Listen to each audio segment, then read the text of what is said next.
Poutine a trouvé la faille de la France sur l'île comorienne de Mayotte. Après les 2 opérations Embûchu 1 et 2, Poutine a trouvé la faille de la France aux Comores. Mayotte est une île comorienne que la France occupe illégalement, alors que l'ONU a condamné plusieurs fois par des résolutions qui obligent l'ancien empire de Napoléon de restituer l'île comorienne de Mayotte.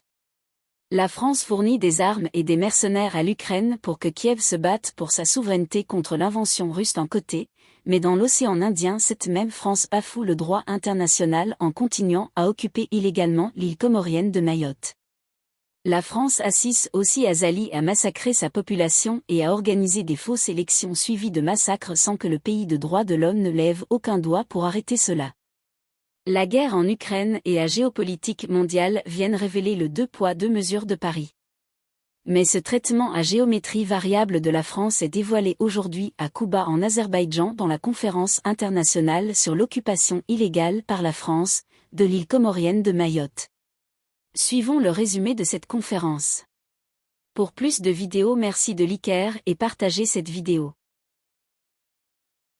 Moïli enjoint Mayotte, Grande Comore, il est impératif, voire nécessaire que les 4 îles se réunissent, d'où la tenue ici à Bakou de cette conférence internationale sur l'occupation illégale de l'île comorienne des Comores, et à l'image de la cérémonie d'ouverture ce 2 septembre 2024. Ce 2e et dernier jour est ponctué de plusieurs articulations avec notamment un accent particulier dans un premier temps sur l'histoire et les enjeux de la présence coloniale française aux Comores et à Mayotte précisément.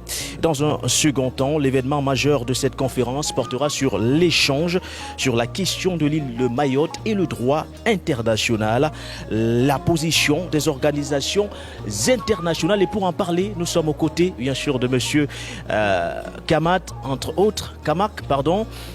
Saïdou, qui est avec nous du collectif de la 3e Voie, présent ici à Bakou bien sûr pour cette édition, mais surtout pour cette conférence. Bonjour à vous et bienvenue.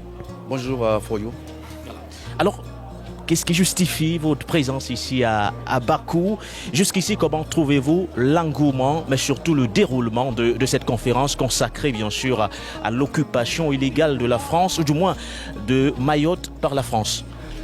Effectivement, je suis à Bakou parce que je fais partie de la délégation comorienne qui représente plusieurs groupes. Personnellement, j'appartiens au collectif de la 3e Voie, qui est une organisation de la société civile, mais il y a d'autres organisations de la société civile, comme le comité Maoré, comme une autre organisation qui s'appelle Cediscom, qui est en France. Voilà, donc ça fait une 20aine de personnes, mais il y a aussi des personnalités qui sont là. Alors, c'est un combat que nous menons depuis l'indépendance, pour essayer de conquérir le territoire comorien tel qu'il est reconnu par l'Organisation des Nations Unies, à travers les résolutions d'admission. Effectivement, depuis 1975, l'île de Mayotte reste aux mains de la France, qui, quelque part, ne reconnaît pas l'intégrité des Comores. Et c'est un combat qui dure depuis plus de 40 ans aujourd'hui. Et Bakou nous offre l'initiative d'en parler, pour que ça ne tombe pas dans l'oubli. Et puis essayer peut-être d'ouvrir des portes de solutions éventuelles nécessaires, parce qu'il y a beaucoup de conséquences quand même sur les Comoriens. Nous sommes dans un archipel, et le fait que des îles soient divisées, soient séparées, eh bien, c'est un territoire qui se morcelle. Alors vous êtes convaincu que la libération, bien sûr, de l'île du moins de Mayotte passera nécessairement par cette conférence internationale ici à Bakou, au regard justement de tout ce qui se passe sur place, les disparités sur le quotidien de tous les habitants sur place.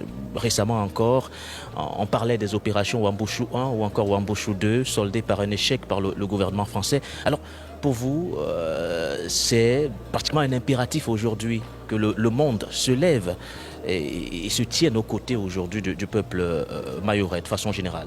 Oui, tout à fait, parce que c'est un combat de David et Goliath. La France est une puissance mondiale qui gère beaucoup d'îles et qui a donc cette capacité de faire passer sous les radars des petits pays comme le nôtre.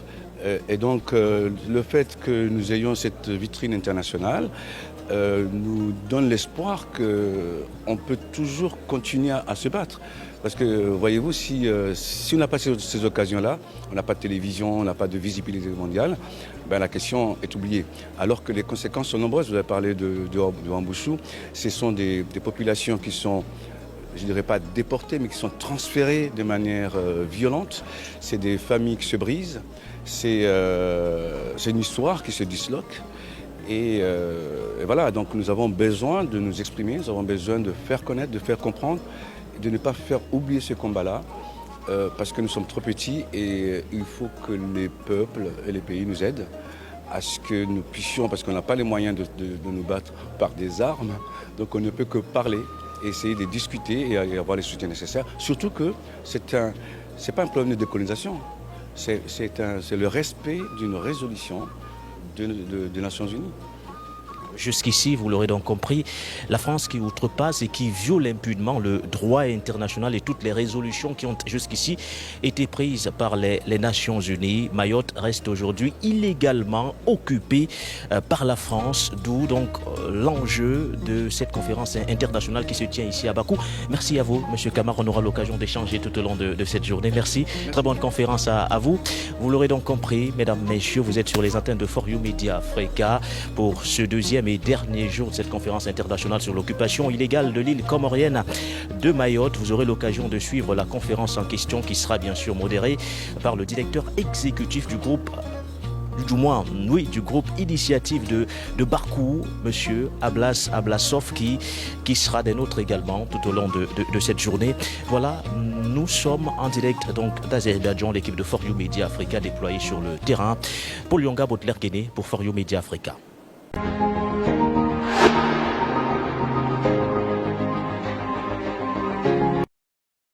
NAM always strongly supported the unquestionable sovereignty of the Union of Comoros over the island of Mayotte, which continues to be under the colonial rule of France. As reflected in fundamental NAM documents, we call on the French government to respect the rights of the New Caledonian people and other peoples in French overseas communities and territories. The French-administrated territories outside Europe are nasty remains of the French colonial empire. We also call on France to apologize and admit its responsibility for its colonial past and bloody colonial crimes and acts of genocide against NAM member countries in Africa, Southeast Asia and other places. Effectivement, c'est très compliqué. Je pense que la France n'arrêtera pas l'aide au développement de Mayotte. Et tout ça intervient aussi dans un contexte géopolitique très compliqué, puisque la Russie vient d'entrer aussi dans le jeu. Il y a 10 jours, l'ambassadeur de Russie à Madagascar a fait un déplacement aux Comores pour dire aux autorités comoriennes, surtout refuser les expulsions que la France veut mener. Et nous, on va vous aider, on va vous soutenir financièrement. Et j'ai même trouvé l'interview de cet ambassadeur qui accorde donc un entretien à Comores Info et qui dit explicitement la Russie a toujours soutenu l'union des Comores dans sa volonté légitime de restituer l'île de Mayotte sous sa souveraineté. Et donc la Russie, voilà, il y a des, on fait face aussi il y a des enjeux d'influence très forts qui se jouent à Mayotte. Où rappelons aussi que les Comores ont la présidence de l'Union africaine. Exactement. Donc ça intervient à un moment compliqué, ça a une difficulté de plus puisque les Comores sont soutenus par la plupart des pays africains.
Gedip yani çok seviyorum.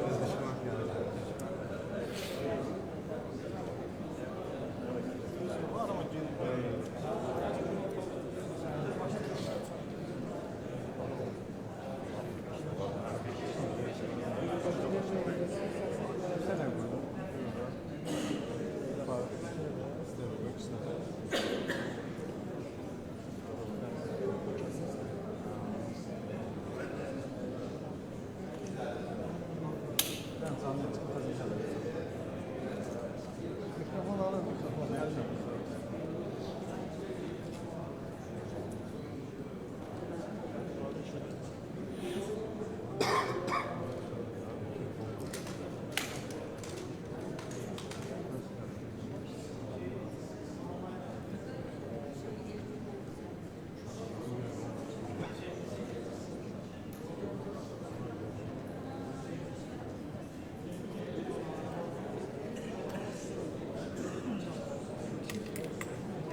çok hevesli ve şey 20 de yaşasın.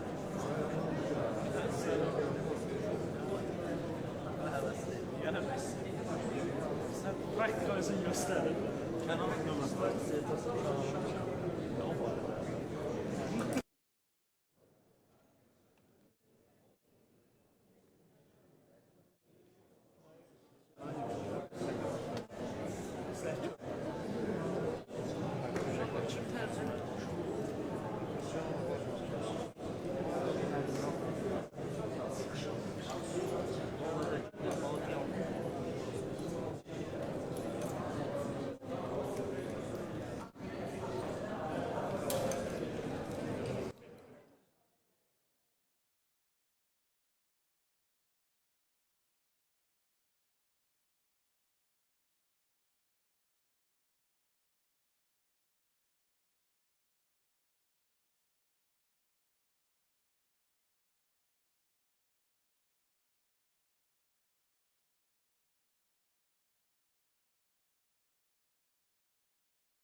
hörmətli səfirlər, hörmətli diplomatik korpusun nümayəndələri, əziz və dəyərli media nümayəndələri.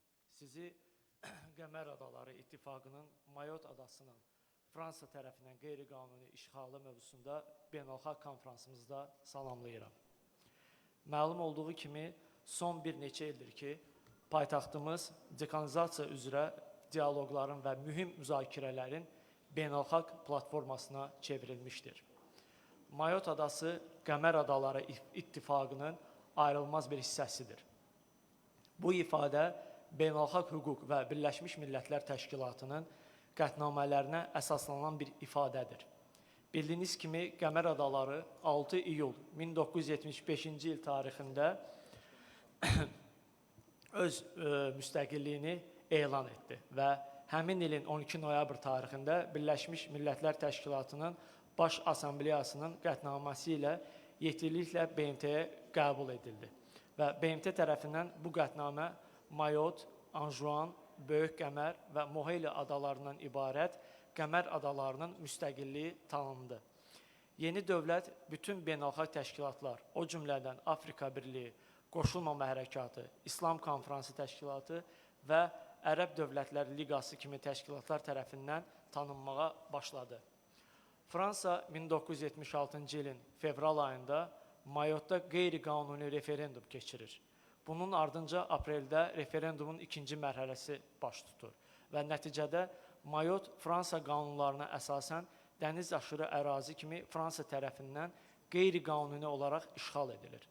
Birləşmiş Millətlər Təşkilatının Baş Assambleyası 21 oktyabr 1976-cı il tarixində Qəmər adalarının müstəqilliyini müdafiə edən və 1974-cü il referendumun nəticələrini tanıyan qətnamə qəbul edir və təsdiq edir ki, Fransa tərəfindən Qəmər Adaları arxipelagının Mayot adasını işğal etməsi BMT üzvünə Qəmər dövlətinə qarşı açıq hücumdur.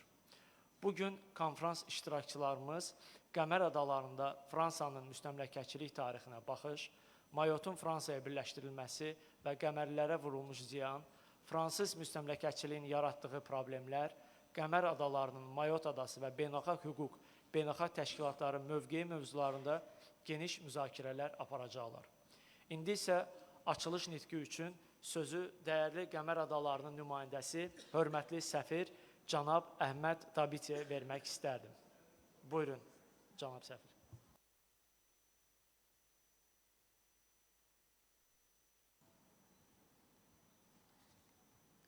Excellences, Mesdames et Messieurs, qu'il me soit permis d'abord de saluer chaleureusement les membres du groupe d'initiative de Bakou qui mènent avec courage et détermination un combat ardu pour la décolonisation des territoires encore sous domination coloniale et qui nous a permis aujourd'hui de nous retrouver ici, dans cette jolie capitale d'Azerbaïdjan, Bakou, dans cette conférence internationale pour sensibiliser et mobiliser la communauté internationale sur la question de l'occupation illégale de l'île comorienne de Mayotte.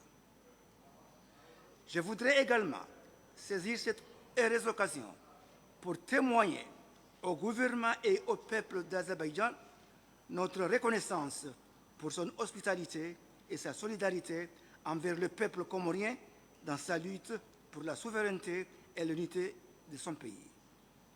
Qu'il me soit permis d'exprimer à cette tribune ma profonde gratitude et celle de ma délégation à son Excellence M.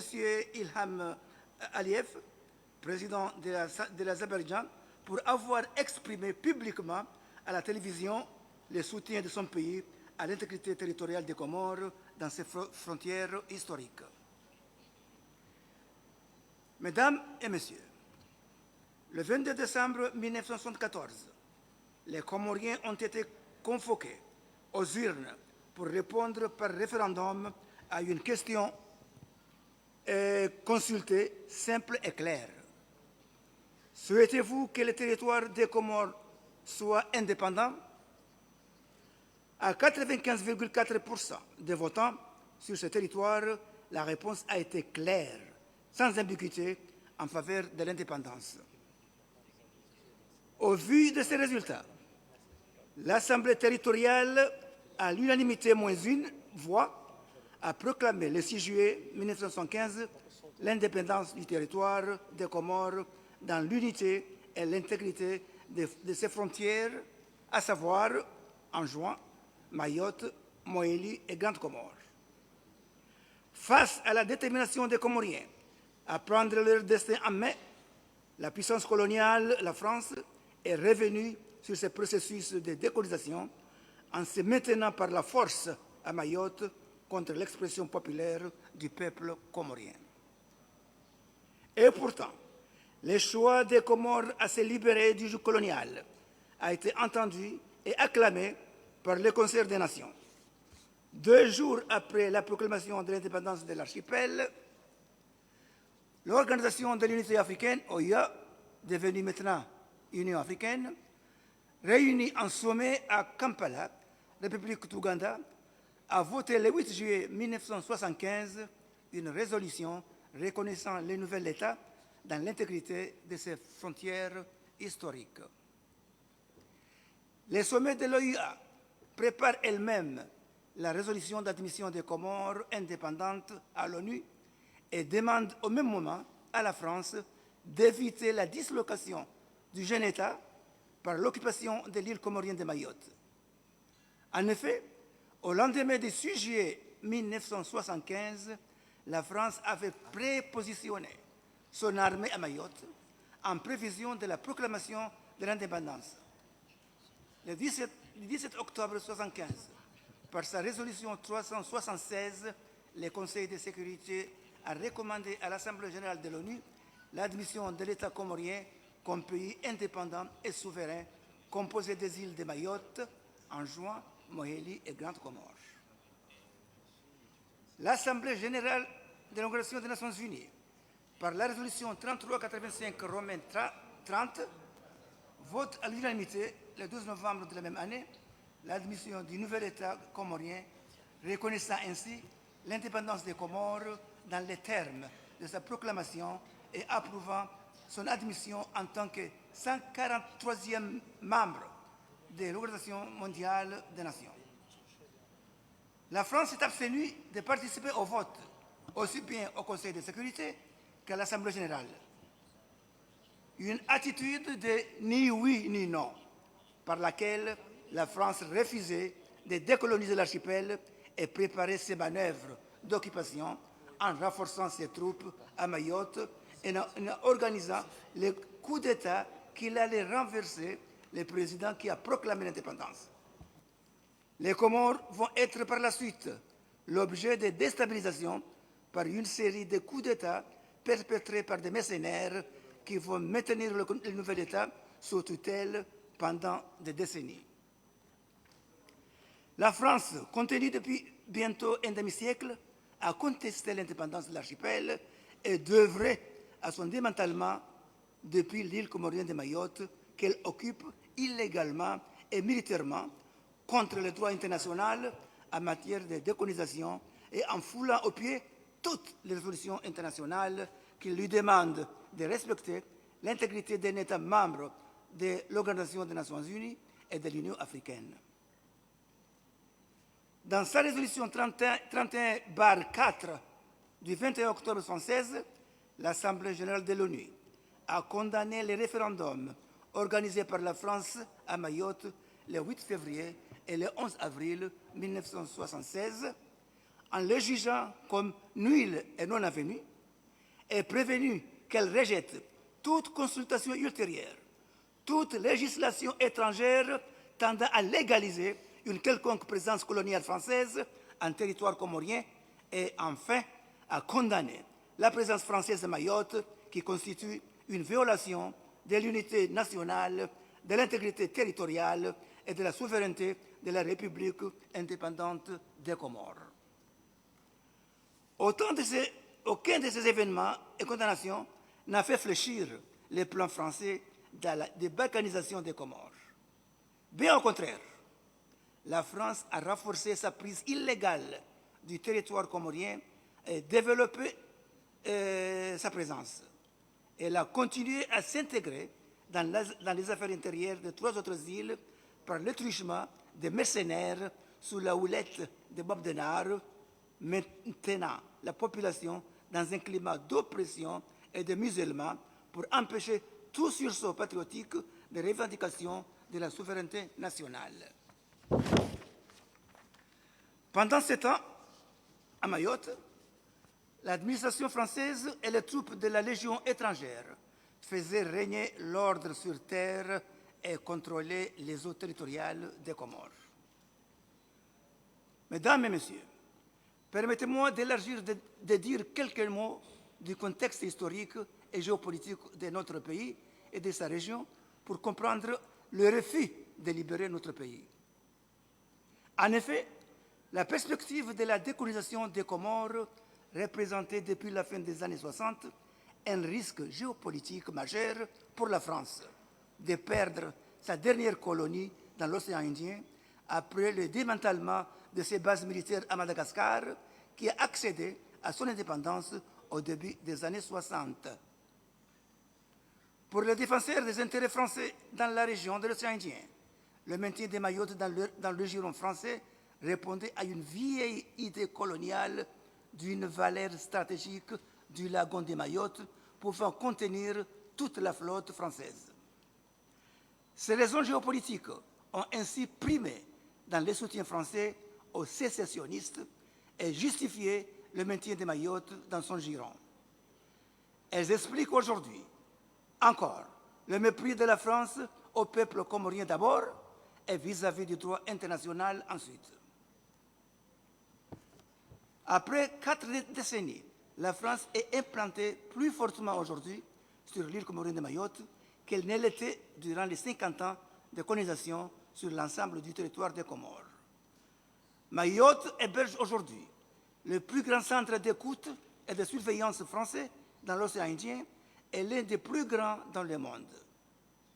Bien que la rade de Dzaoudzi ne soit pas devenue la base navale qui rêvait l'amiral Basso, les troupes françaises et les moyens nautiques à leur disposition lui assurent le contrôle de l'espace maritime autour et au-delà du lagon. La plupart des interventions opérées sur les restes des Comores sont parties de Mayotte. Le ministre de l'Intérieur français, Gérald Darmanin, déclarait en avril dernier, à la suite de l'opération de Womboshu, que la France va installer un rideau de fer pour empêcher la libre circulation des Comoriens dans leurs eaux territoriales. Ces propos montrent bien l'esprit colonial et belliqueux de la présence française sur l'île comorienne de Mayotte. La découverte de gisements importants d'hydrocarbures et de gaz dans les eaux territoriales comoriennes accroît cette implantation et les ingérences françaises dans les choix politiques intérieurs des Comores, y compris les choix électoraux des régimes politiques. Un pas supplémentaire de cette occupation qui éloigne les possibilités d'une solution à la faveur des Comores est franchi avec la départementalisation de Mayotte, devenue une pseudo-région ultrapériphérique de l'Europe, laissant supposer que dorénavant, les droits internes français supplantent les revendications comoriennes fondées sur le droit international. La stratégie de révolution séparée, mise en place depuis 4 décennies, a été renforcée en 1995 par l'instauration par la France d'un visa de déplacement à l'intérieur du même territoire. Le processus d'assimilation en cours depuis 2010, portant sur le mode de vie et les références culturelles à Mayotte, fragmente encore plus les fondements de la société comorienne et forme des générations qui continuent de s'ignorer. Une stratégie qui doit être comprise du point de vue de la France comme la poursuite de la dislocation du territoire physique et l'ultime barrage à un retour de Mayotte dans son giron naturel. C'est dans ce contexte qu'il faut analyser les ressorts de l'opération Womboshu, visant à décomorianiser Mayotte par l'expulsion massive des ressortissants des autres îles, faisant ainsi place nette à d'autres arrivants pour modifier la composition historique de la population et aliéner toute possibilité d'une conscience d'appartenance de jeunes Mahorais à une même nation comorienne, condamnant ainsi Mayotte à un seul destin au sein de la France. Mesdames, Messieurs, les forces vives du pays doivent en tirer les leçons de cette nouvelle configuration et alerter la communauté internationale sur les faits coloniales dont Mayotte est devenue. Le terrain pour que celle-ci continue d'exercer la pression sur la France pour qu'elle se soumette aux résolutions de l'ONU et de l'OUA qui lui somment de respecter les cours de l'histoire et de ne pas s'entêter à briser l'unité du peuple comorien en se maintenant illégalement sur son territoire. Palliant à l'inertie des régimes successifs des Comores, la société civile comorienne en résistance, le comité mahorais et toute la société civile sont plus que jamais mobilisés dans un contexte de réveil général de conscience en Afrique et dans le monde contre toutes les formes de domination et d'injustice. Au pays, comme dans son diaspora, la lutte contre l'occupation illégale de Mayotte pour l'intégrité et l'unité des Comores trouve des soutiens. En France, par exemple, ces soutiens sont manifestés par les partis communistes français et les partis d'extrême gauche qui sont restés fidèles à leur ligne anti-impérialiste. La question de Mayotte a été au cœur de l'organisation de la semaine anticoloniale de février 2009 qui a mobilisé une grande marche pacifique à Paris et remis un mémorandum sur la question de Mayotte adressé aux institutions nationales et internationales, ONU, Union européenne et l'Union africaine.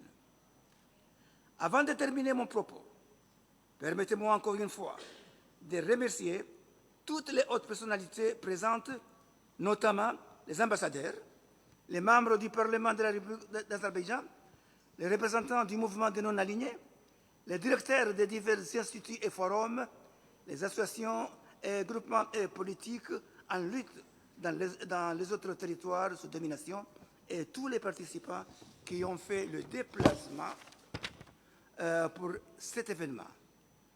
Nous plaçons tous notre espoir que cette conférence crée de nouvelles opportunités pour libérer notre pays du joug colonial. C'est ainsi que nous appelons les organisations amies et les pays épris de paix et de justice à faire aboutir une plainte à la Cour pénale internationale, CPI, contre l'État français pour déplacement forcé des populations sur le territoire comorien internationalement reconnu.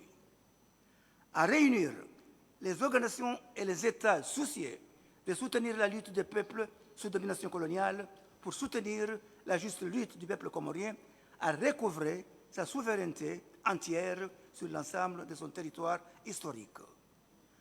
À parvenir à la matérialisation de la résistance anticoloniale sur l'île comorienne de Mayotte, où l'avenir de la jeunesse est fortement hypothéqué par la politique extrême droite qui l'opprime. Je vous en remercie.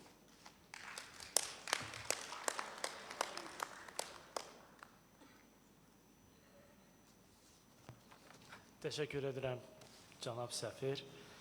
Hörmətli konferans iştirakçıları, bildiyiniz kimi, ötən ilin iyul ayında Qoşulmama Hərəkatının paytaxtımızda keçirilmiş mühim tədbirlərin birində Fransız müstəmləkəçilik siyasətinin əsarəti altında olan regionların nümayəndələrinin qərarı ilə Bakı təşəbbüs qrupu yaradıldı. Bugünədək dekolonizasiya, kolonializm və neokolonializm fəsadları, müstəmləkələrdə insan hüquqlarının pozulması mövzularında Bakı təşəbbüs qrupu 16 beynəlxalq konferans keçirmişdir. Bu tədbirlər ilk öncə dünyada hələ də mövcud olan kolonializm siyasəti və bu siyasətin fəsadları haqqında beynəlxalq ictimaiyyətə həqiqətləri çatdırmağa başladı. Həmçinin sözü gedən tədbirlər nəticə yönümlü mühüm müzakirələr üçün bir platforma yaratdı. Bakı Təşəbbüs Qrupu kolonializm siyasəti və fəsadları haqqında müxtəlif hesabatlar dərc etməyə başladı. Qısa zamanda təşkilatımız kolonial siyasət əsarətində olan xalqların çəkdiyi əziyyətləri dünya ictimaiyyətinin diqqətinə çatdıra bildi. Bakı Təşəbbüs Qrupu fəaliyyətini beynəlxalq hüquqa əsaslanaraq Birləşmiş Millətlər Təşkilatının qətnamələrinə və qoşulmama hərəkatının ana prinsiplərinə sadiq qalaraq həyata keçirir. İndi isə Bakı Təşəbbüs Qrupu tərəfindən hazırlanmış Mayot mübarizəsi adlı videonu sizlərə təqdim etmək istərdik.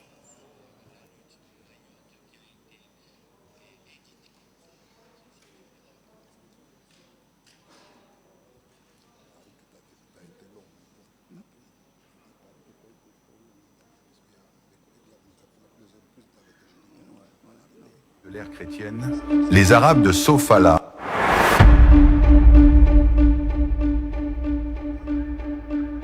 Avant et au début de l'ère chrétienne, les Arabes de Sofala, au Mozambique, appellent commerce l'ensemble des îles, au large de la côte est africaine. Les comores sont des oiseaux qui abritent l'archipel et doivent leur nom à leur plumage tout blanc. Selon Yaqut al-Hamawi, dans son Livre des pays, le mot « kumr » signifie une forte lumière. La succession de deux consonnes rend la prononciation difficile et les marins arabes ajoutent la voyelle A au cours des ans et Kam devient Kamar. C'est à partir du XVIe siècle que ce nom devenu comorès sur les cartes comoriennes Ngazija, Mwali, Nzouani et Maoré. La colonisation des îles de Comorès par la France. Les conflits entre les sultans des îles de Comorès ont offert l'occasion à la France de prendre possession de Mayotte en 1841. Mais dès 1843, le sultan Salim d'Anjouan a écrit au gouverneur colonial pour protester contre l'occupation illégale de l'île comorienne de Mayotte par la France. Cette occupation a servi d'argument à la conférence de 1885 à Berlin sur le partage de l'Afrique pour faire tomber les 3 autres îles dans la colonie française. La France établira son protectorat sur l'ensemble de l'archipel en 4 îles, pour ensuite le rattacher à la colonie française de Madagascar. Ce statut va évoluer en celui d'autonomie interne en 1946, avec Dzaoudzi comme chef-lieu. Ce statut se transforme en territoire d'outre-mer en 1946 jusqu'à l'indépendance de l'archipel.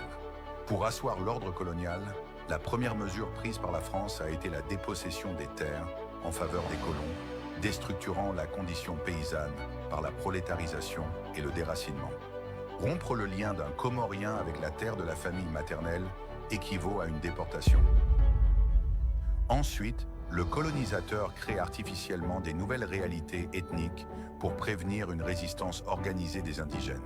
Le colonisateur construit ainsi, sur l'ensemble de l'archipel, une hiérarchie des races fondée sur la couleur de la peau, la texture des cheveux, la forme du nez et l'épaisseur des lèvres. C'est ainsi que la population paysanne de l'archipel des Comores s'est trouvée sans terre, exploitée à souhait et à pas forcé se voit appliquer une culture, une éducation, une langue et un mode de vie venu d'ailleurs à un peuple dont les recherches archéologiques menées par le professeur Félix Achami dans l'île de la Grande Comore suggèrent que l'île aurait été habitée, bien plus tôt qu'on ne le pense, environ 3000 ans avant Jésus-Christ. La France défie le droit international.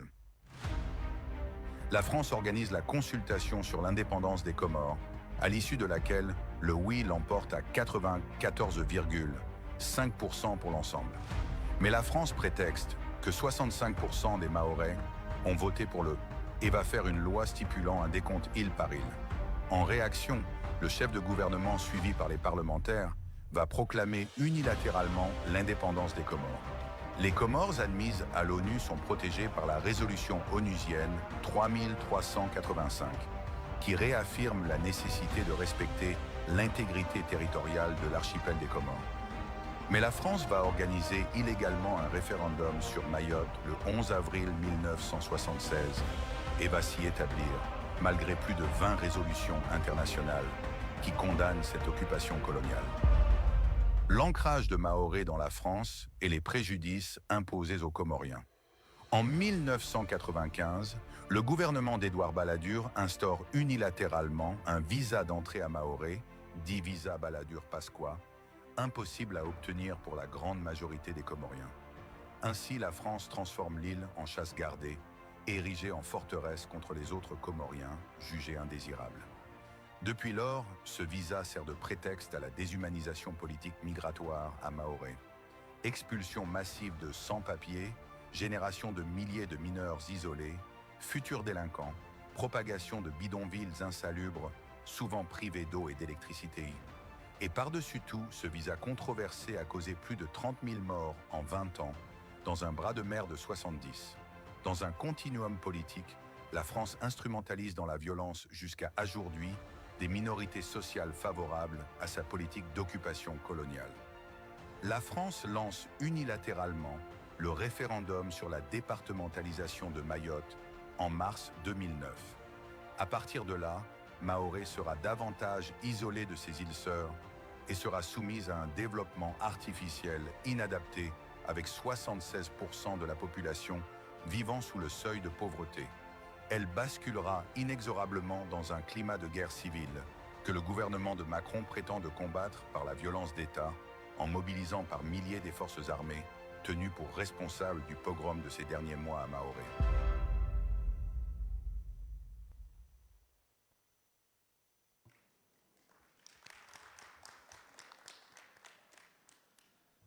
Fransanın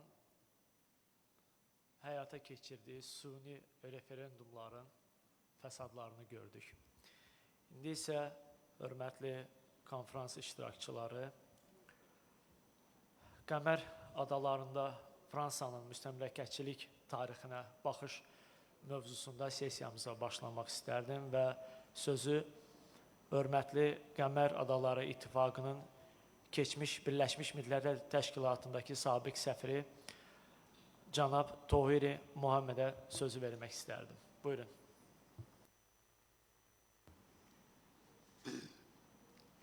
Je commence par remercier d'abord le président Aliyev qui a parlé récemment de la situation de Mayotte. Et je remercie aussi le GIB, le groupe d'initiative de Bakou, pour avoir pris cette initiative de faire connaître Mayotte, de faire connaître le combat que mènent les Comoriens pour que Mayotte rejoigne les 3 autres îles. Et bien sûr, je remercie le peuple azerbaïdjanais pour son soutien total et absolu. Donc entre Anjouan et Mayotte, c'est la traversée de la mort. L'histoire de Mayotte est devenue une véritable tragédie pour les Comoriens. Et quand je dis Comoriens, je parle des Anjouanais, des Mahorais, des Moéliens et des Grands Comoriens. En effet, pour l'administration française, Mahorais fut une colonie française de 1841 à 1975. Une collectivité territoriale de 1976 à 2001. Une collectivité départementale de 2001 à 2011 et un prétendu département français à partir de 2011. Ces différents statuts de Mayotte sont à l'origine de l'hécatombe que vivent les Comoriens voulant se rendre chez eux à Mayotte. En 1995, les membres des mêmes racines familiales des 4 îles pouvaient circuler librement entre les îles. Les Mahorais, eux, peuvent toujours se rendre librement dans les 3 autres îles sans entrave, mais ceux des 3 autres îles ne peuvent plus aller à Mahorais sans visa.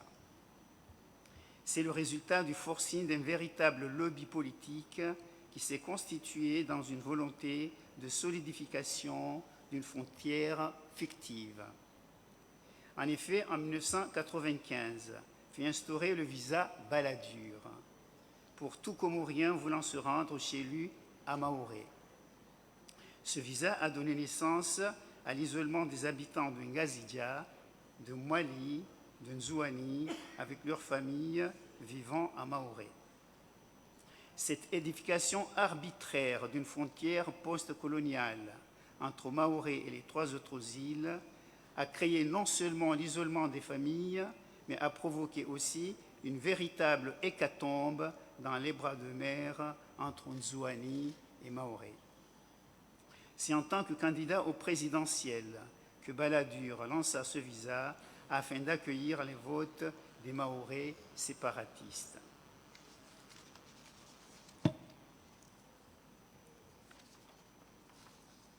Les membres des familles éparpillées dans les autres îles, comme le sont souvent les habitants d'un archipel, voguaient entre Ngazidja, Mwali, Nzouani et Mahorais. Le visa Balladur est venu bouleverser cette harmonie de la circulation des habitants des Comores.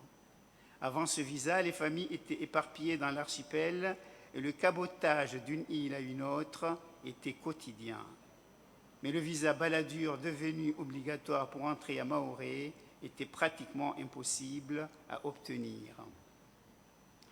Alors, pour rendre visite à sa famille, pour aller se faire soigner, pour aller accoucher, on choisit les moyens qui s'offrent, notamment les petits bateaux, les kwassa-kwassa. Mais hélas, ces traversées sont régulièrement meurtrières, car le canal de la mort, comme ces embarcations, sont fragiles comme des fétus d'épaille.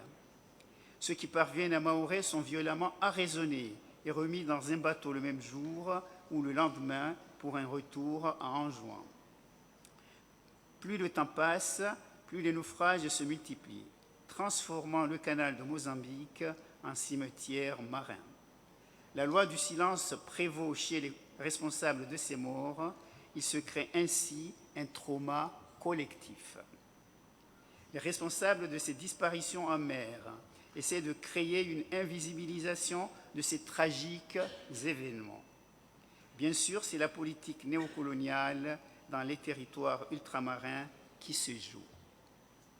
Ces morts sont sans sépulture et ces disparus ne cessent d'augmenter. Selon un rapport du Sénat français en 2000, c'est environ 10 000 morts entre Mayotte et Anjouan pour une population de 800 000 habitants aux Comores. Mais en réalité, il y a plus de 30 000 morts depuis le visa Balladur jusqu'à aujourd'hui, disparus entre Nzouani et Mahorais. Voyez la véritable hécatombe. Les survivants de ces traversées souffrent aussi le martyre. Traversées chaotiques, peur de l'expulsion, insultes, mauvais traitements. Des limiers de la gendarmerie qui entrent sans foi ni loi à n'importe quelle heure dans les maisons soupçonnées d'abriter des Comoriens des autres îles. Les gens sont capturés, expulsés, tout cela pour compléter le quota exigé par Darmanin, le ministre de l'Intérieur français, pour ces statistiques. Pour l'opération Wambushu, qu'ils ont lancée dernièrement, 2000 agents, gendarmes, policiers, GIGN, militaires ont été mobilisés pour chasser ceux des 3 autres îles, pendant que ceux venus du continent africain sont, eux, transférés en France. Les maisons des habitants des autres îles sont détruites, brûlées, et ceux-ci sont pourchassés comme des bêtes. Voilà le bilan de l'enfer entre Anjouan et Mayotte. En violation de la Convention internationale, cette île est séparée de ses îles sœurs des Comores. Opération Wambushu voulait, en 2 mois, chasser 10 000 Comoriens, détruire 1000 maisons en tôle. Les entrepreneurs de la haine réactualisaient un discours sur la maorité. Mais quelle que soit leur origine insulaire, ces Comoriens forment un même peuple, peu sensible au discours séparatiste des îles. Ils interagissent dans tous les aspects de la vie quotidienne, d'autant plus impérativement que seule l'entraide adoucit la misère qui les étreint. Le gouvernement français, lui, suspecte les mariages mixtes, les paternités, dénonce les nationalités indues en dénonçant le droit au sol, s'apprêtant à modifier sa constitution, sa seule constitution de 1958, la constitution du général de Gaulle au sujet de la minuscule île de Mayotte. Les Kwassa-Kwassa disparaissent chaque semaine entre les deux îles, car pourchassés par une armada de l'armée française. Des centaines de Comoriens tentent le voyage et sont pourchassés par les milices françaises. Il y a une militarisation des frontières par les navires, des hélicoptères, des radars, la police, l'armée, le GIGN. Mayotte est érigée en forteresse hostile aux Comoriens. Ces dispositifs ont eu pour conséquence la mort de milliers de Comoriens, mais n'ont pu stopper le désir des rencontres familiales, ni les déplacements et les retours consécutifs à une expulsion, mais ont eu pour conséquence directe la mort amère de centaines et de centaines de Comoriens. Le pays colonisateur de Mayotte poursuit le même objectif, rendre la frontière maritime infranchissable au mépris des droits fondamentaux. Cette tentative de transformer Mayotte en forteresse coupée de son environnement culturel et familial est la cause d'une véritable hécatombe silencieuse. Mais Mayotte est comorienne et le restera à jamais. Je vous remercie.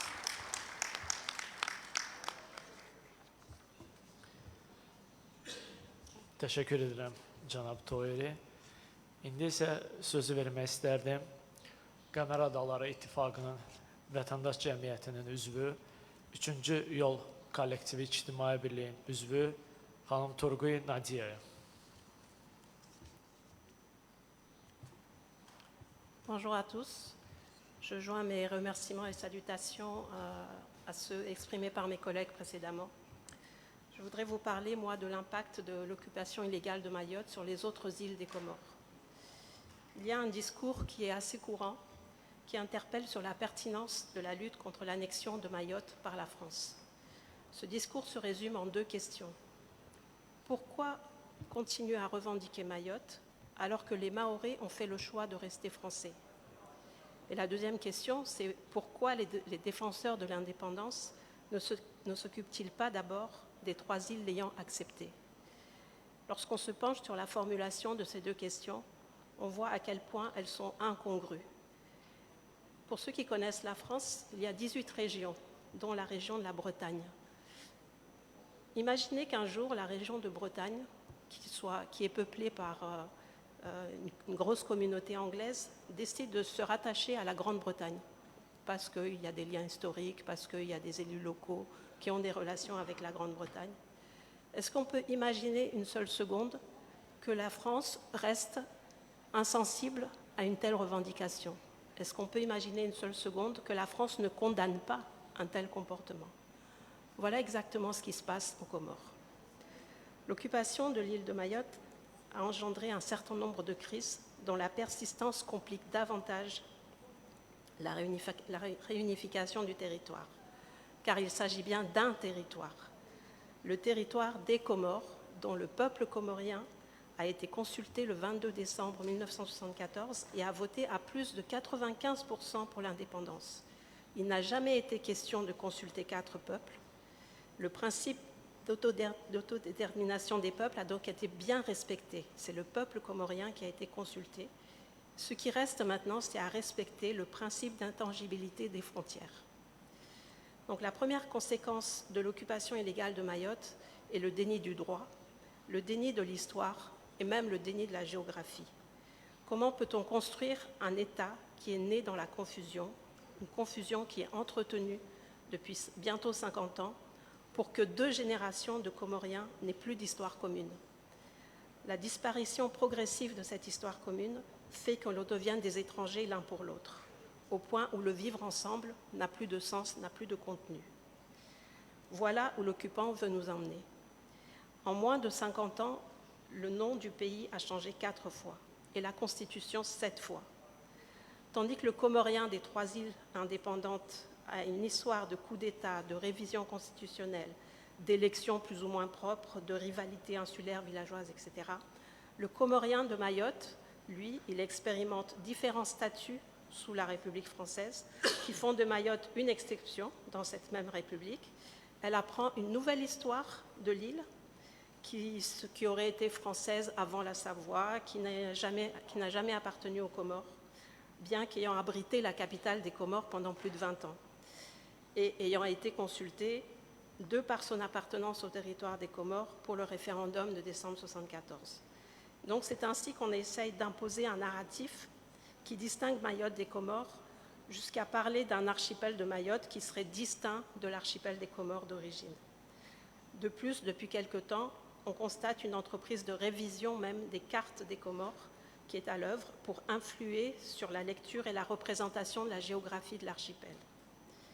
Donc, comme vous avez pu le constater, l'acte de naissance des Comores indépendantes a été entaché d'irrégularités dès le départ. Entre les exactions subies par les indépendantistes mahorais, qui ont été contraints à la fuite pour la plupart, les fraudes massives opérées sur le scrutin référendaire, il y a des PV qui ont été complètement transformés, inversés, et la lecture tronquée des résultats pour justifier la poursuite de la colonisation de Mayotte. Tous ces antécédents ont généré par la suite une normalisation de la fraude électorale, la corruption des élus et l'instrumentalisation de la communauté internationale. Dans l'histoire des Comores, il n'y a jamais eu d'élection aux Comores qui ne soit entachée d'irrégularités, et la communauté internationale a toujours fermé les yeux sur les violations les plus flagrantes, malgré les souffrances des populations qui en découlent. La confiscation donc, des moyens de dévolution du pouvoir par une élite politique corrompue et aux bottes de l'ancien colonisateur a détruit progressivement et méthodiquement la classe politique progressiste qui a longtemps naïvement cru à un rôle d'arbitrage et de sanction de la communauté internationale. Cette même élite corrompue a grandement contribué à enterrer la question de Mayotte en faisant un sujet de négociation bilatérale et en la réduisant à quelques déclarations de principe lors des rencontres internationales sans véritable ambition de réunification du pays. Même les forces de l'ordre qui sont dans le pays, elles ont été mises en place et formées par des mercenaires.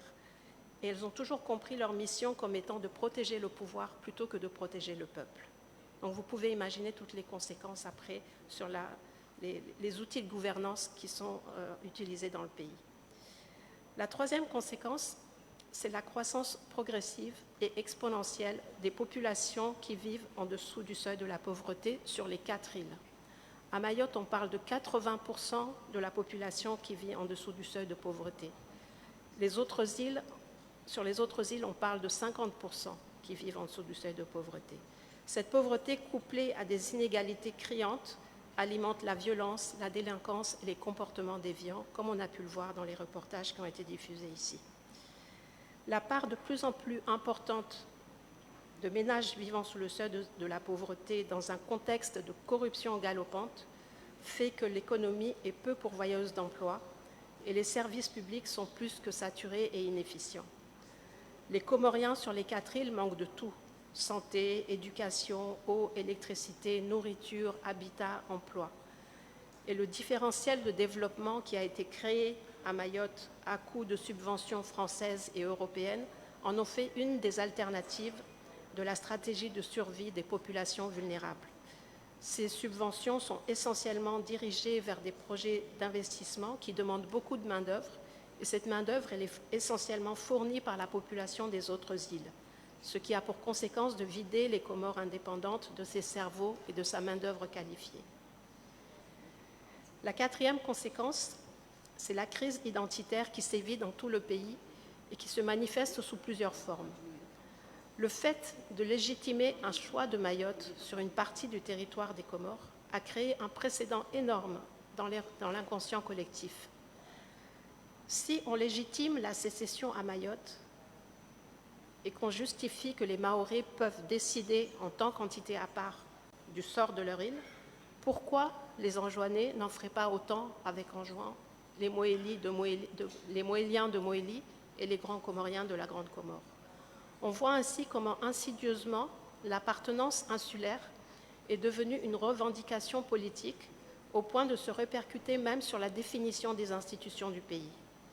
Chaque crise politique finit toujours en revendication insulaire et de manière insidieuse, la portée nationale d'un combat pour la liberté, la justice sociale le progrès pour tous les Comoriens est réduite à des revendications d'autonomie des îles, de partage de telle ou telle infrastructure et de protection des uns contre les autres. Parce qu'on en fait en sorte que chacun devienne le bouc émissaire de l'autre et l'accuse de vouloir le dominer ou l'envahir. C'est ainsi qu'on arrive à une ethnicisation de la société sous couvert d'un équilibre des îles, une ethnicisation qui est poussée à outrance sur chaque île, entre villes et villages, urbains, entre la population urbaine, population rurale, voire même entre Comoriens de l'intérieur et Comoriens de l'extérieur. Lorsqu'on regarde les Comores, on réalise que le sens d'appartenance à une nation ne se manifeste que lorsque joue l'équipe nationale de football. Équipe qui est miraculeusement composée des Comoriens de 4 îles et dont la majorité est issue de la diaspora. Il faut savoir que plus de 400 000 Comoriens vivent en dehors des Comores sur une population de moins d'1 million d'habitants, ce qui favorise l'importation de cultures diverses et variées, sans compter tous les étudiants éparpillés dans le monde, des États-Unis à la Russie, en passant par la Chine, l'Inde, l'Afrique, l'Europe et les pays arabes. L'absence de réflexion nationale dans les cercles de pouvoir alimente le repli communautaire. Mayotte n'est pas en reste en ce qui concerne le brassage des populations et la difficulté à cohabiter dans un contexte de pauvreté exacerbée et d'insécurité croissante. Comme vous pouvez le constater, le débat national est complètement escamoté, les discours et les actes politiques sont parcellisés, l'enjeu devient à quelle île reviendra le pouvoir demain au détriment de la qualité des hommes et des femmes et d'une véritable vision pour le pays. La question de Mayotte a ainsi, au fil des années, perdu de sa force alors qu'elle constitue l'alpha et l'oméga de la construction nationale. Elle a même été rendue taboue en indexant ceux qui continuent à la défendre d'être anti-français. En quoi la défense d'un territoire comorien par des Comoriens devient une attaque contre la France? Pourquoi la France se positionne-t-elle en défendresse d'un peuple mahorais qui serait distinct du peuple comorien, alors que la France elle-même dénie l'appellation de peuple corse, de même qu'elle a rejeté, tout comme l'Europe, l'idée d'une indépendance catalane au nom de la défense de l'unité espagnole. La persistance donc de l'occupation illégale de Mayotte empêche la construction effective d'un État comorien souverain qui aurait la latitude de développer sa vision de développement avec une politique économique et sociale qui repose sur ses atouts qui sont un archipel touristique à exploiter, une biodiversité et une culture riche à valoriser, une jeunesse qui ne demande qu'à être formée et accompagnée pour participer aux efforts de développement du pays. Cette occupation de Mayotte pèse dans les relations franco-comoriennes et impacte la situation sécuritaire de tout l'archipel, qui est maintenant exposé à la piraterie, au grand banditisme et de surcroît place la France dans une situation de juge et partie dans un contexte où les Comores ont besoin de parler d'une voix auprès de ses partenaires régionaux pour des politiques concertées sur l'avenir et la stabilité de l'océan Indien. On voit donc comment l'occupation illégale de Mayotte occulte le développement de l'ensemble de l'archipel et entretient la diversion des Comoriens des 4 îles sur des rivalités ancestrales qui n'ont plus lieu d'être au XXIe siècle. C'est la raison pour laquelle on fait aujourd'hui appel à la communauté internationale pour qu'elle s'implique de manière effective dans le règlement de cette question de l'occupation illégale de Mayotte. Je vous remercie.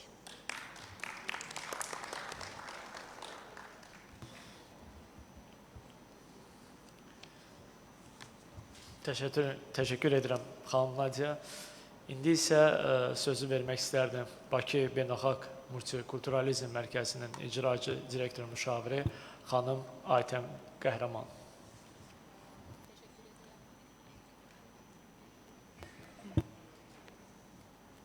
Teşekkür ederim size. I'm very sorry I prepare my speech in English because I was told that English and French are the working languages, but I think that there will be a proper translation of my speech.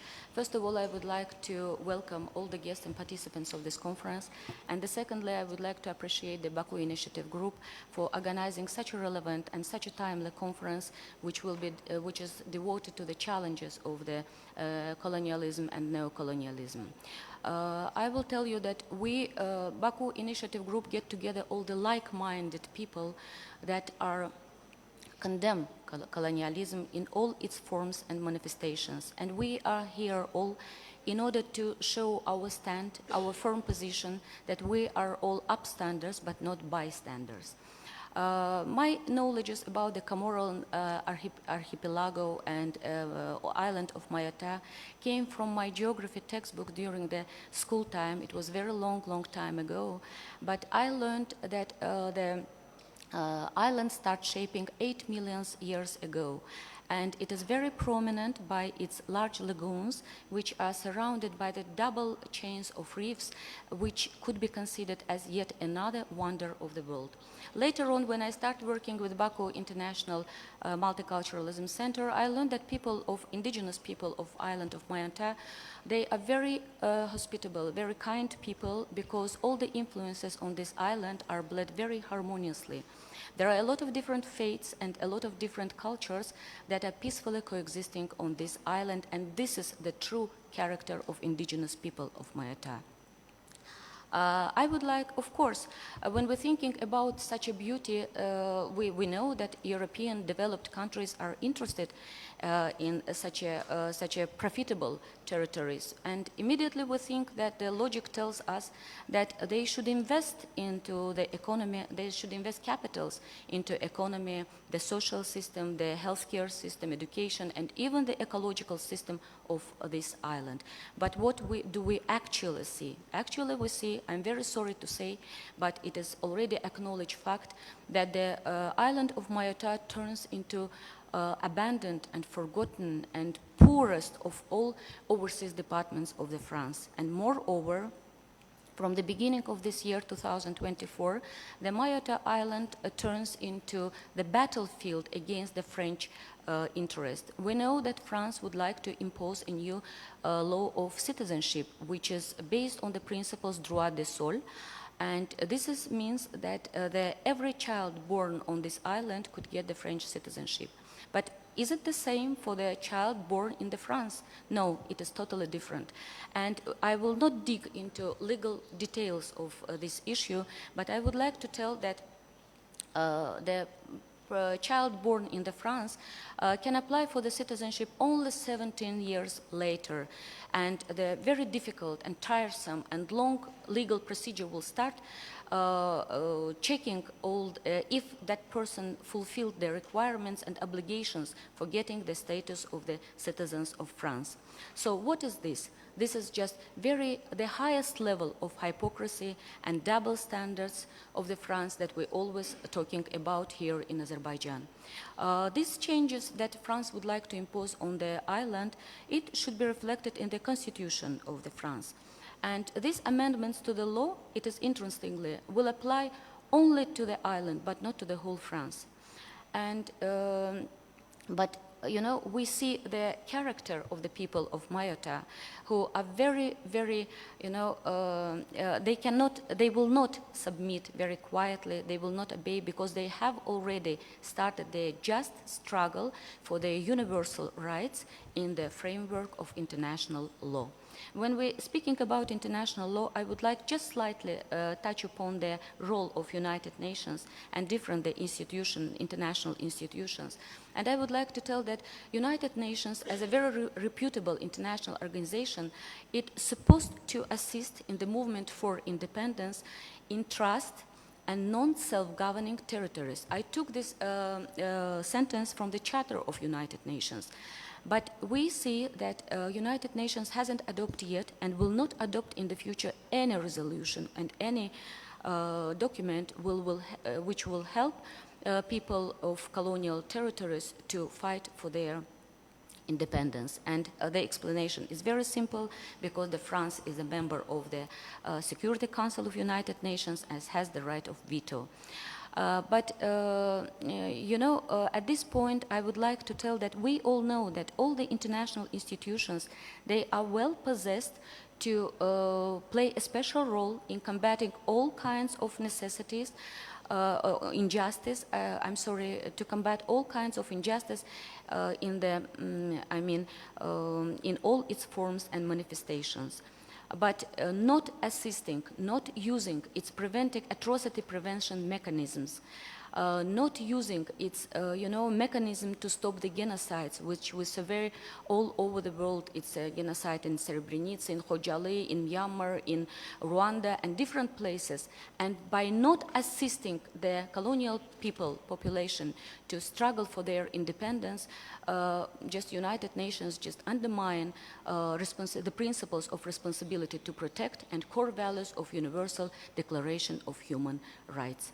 At this point, I would like again to address to Baku Initiative Group and for their, very persistent and very active role in helping all the colonial populations in struggle for their independence. I will not take too much of your time, but I would like just to remind that very soon, in November of this year, we will conduct, Azerbaijan and Baku in particular, will conduct the highest-ranking UN conference on the climatic changes. And we were very glad to hear that Baku Initiative Group invited the delegation from the colonial territories to participate in this conference and moreover to take part into the discussions that metropole caused ecological and biodiversal damages on ecology and biodiversity of the colonial territories. Thank you very much for your kind attention, and I wish all the success to the work of the conference. Thank you. Thank you very much, Ms. Kahraman, for your high appreciation. Thank you very much, and I would like to be grateful to you for your commitment. Hörmətli konferans iştirakçıları, indi isə sözü Qəmərə Adaları İttifaqının nümayəndəsi, hüquqşünas cənab Muhammed Həssaniyə vermək istərdim. Buyurun, cənab. Bien, bonjour à tous. Je m'associe également aux remerciements qui ont été déjà exprimés.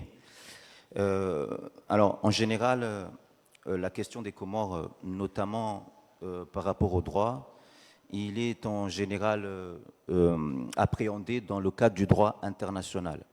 Et en général, on explique que l'annexion de l'île comorienne de Mayotte à la France est contraire au droit international, et vous allez avoir des interventions, notamment dans la journée, qui vont le démontrer. Par contre, ce qu'on dit très rarement, c'est que cette situation de l'île comorienne de Mayotte avec la France est aussi en contradiction avec le droit interne français lui-même. Il n'est pas nécessaire d'aller chercher des arguments uniquement dans le droit international. Dans le droit interne français, cette annexion est également illégale. Et alors, vu le temps qui nous est imparti, on peut, on va dire, utiliser 2 ou 3 arguments.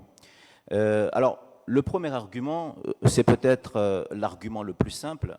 Il faut remonter aux origines du problème, c'est-à-dire lorsque la question a été posée de demander notre indépendance. Et la question, elle a été très simple. On demande aux populations comoriennes s'ils veulent être indépendantes. Et en général, ce référendum, il est basé sur l'article 53 de la Constitution française. Et l'article 53 de la Constitution française, il dispose que si on ne peut pas faire de cession, on ne peut pas faire d'ajout de territoire sans demander l'aval des populations qui sont concernées. Et donc la France s'est appuyée sur cet article pour dire que si on veut que les Comores soient indépendantes, il faut demander l'accord des populations. Et c'est d'ailleurs pour cela que comme les Mahorais n'ont pas donné leur accord, ben, ils ne peuvent pas être indépendantes. Sauf que ce fondement de l'article 53 dès le départ était un fondement erroné, parce que si vous comprenez bien, j'espère que la traduction pourra le retranscrire, mais l'article 53 parle de cession de territoire. C'est-à-dire que lorsque les Français veulent abandonner une partie de leur territoire à un autre État, il faut demander l'aval des populations concernées. Sauf qu'en 1975, il n'y avait qu'un seul État, la France. La France n'était pas en train de céder un État à un autre. Il cédait un État dans le vide. C'est un autre État qui allait naître. Donc il n'y avait pas de cession à proprement parler d'un point de vue juridique. Donc cet article 3 ne pouvait pas fonctionner parce qu'il n'y avait pas de cession. Il y avait simplement une demande d'indépendance. Donc dès le départ, le fondement était erroné.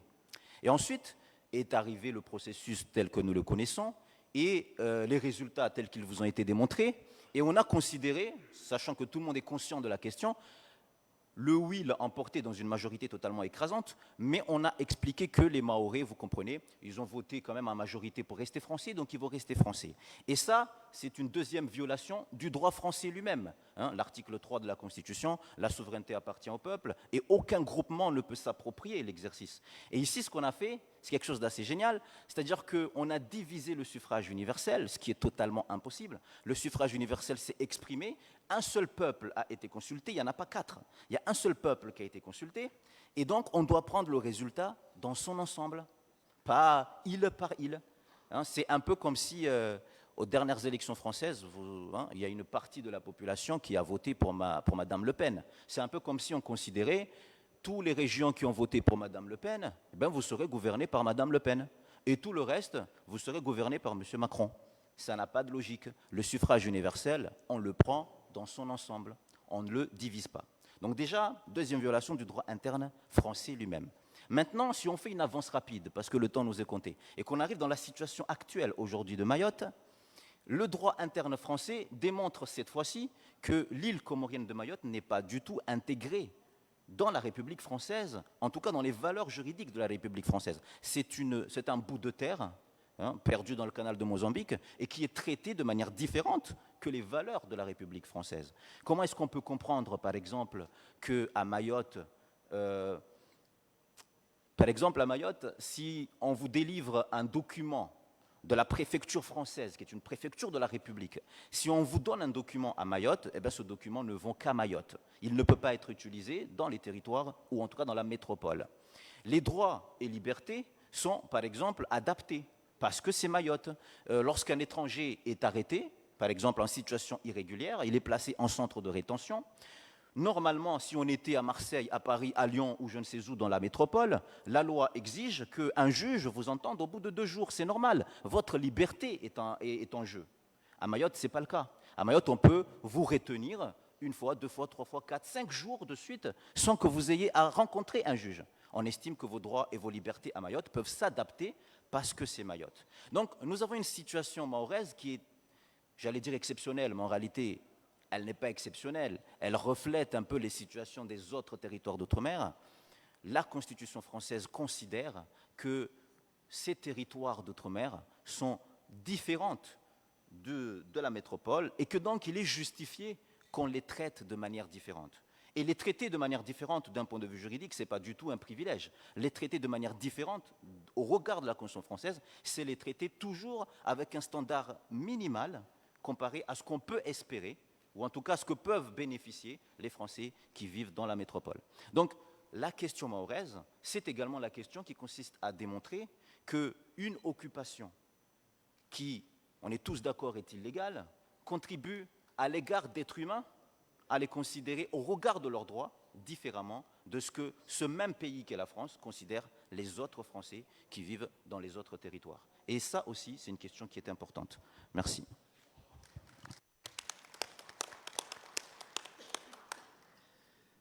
Teşekkür ederim Muhammed. İndi isə dəyərli konferans iştirakçıları Bakı Təşəbbüs qrupunun könülləri tərəfindən Qəmər Adaları İttifaqının ərazi bütövlüyünə həsr edilmiş kiçik bir səhnə, kiçik bir flash mob sizə təqdim etmək istərdik.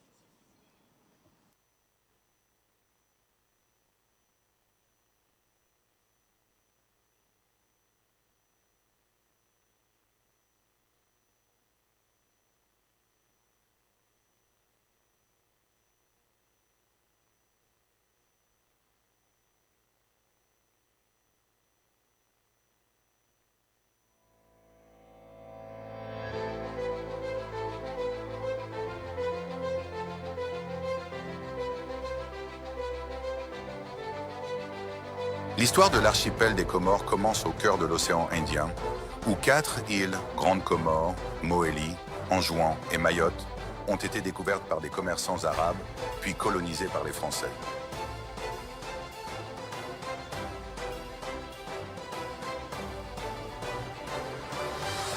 Grande Comore, la plus grande et la plus peuplée des îles des Comores, Grande Comore est connue pour son emblématique Mont Kartala, l'un des plus grands volcans actifs du monde. Historiquement, c'était une plaque tournante pour les commerçants arabes, façonnant son riche patrimoine culturel. Mohéli, la plus petite des quatre, Mohéli est célèbre pour sa nature intacte et ses parcs marins. C'était autrefois un sultanat et reste un symbole de la vie traditionnelle comorienne, où la conservation de l'environnement est un mode de vie. Anjouan, souvent appelée la perle des Comores, Anjouan est célèbre pour ses fleurs aromatiques d'ylang-ylang, utilisées dans les parfums du monde entier.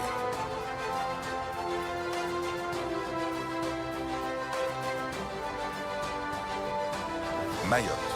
Contrairement aux autres îles, le destin politique de Mayotte a suivi une voie différente. Au milieu des pressions et des manœuvres politiques complexes pendant la période de décolonisation, Mayotte a été séparée du reste des Comores, le résultat d'un référendum illégal qui a abouti à son maintien sous l'occupation française. Cette décision a été contestée par l'Union des Comores et condamnée par les Nations Unies ainsi que les organisations internationales. En 1975, l'Union des Comores a été formée. Cependant, le statut continu de Mayotte sous la colonisation française a donné lieu à des différends internationaux.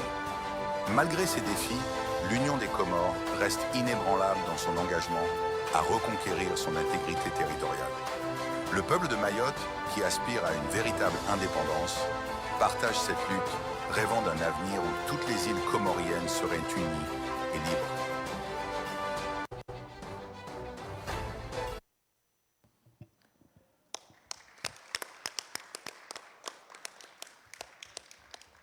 Hörmətli konferans iştirakçıları,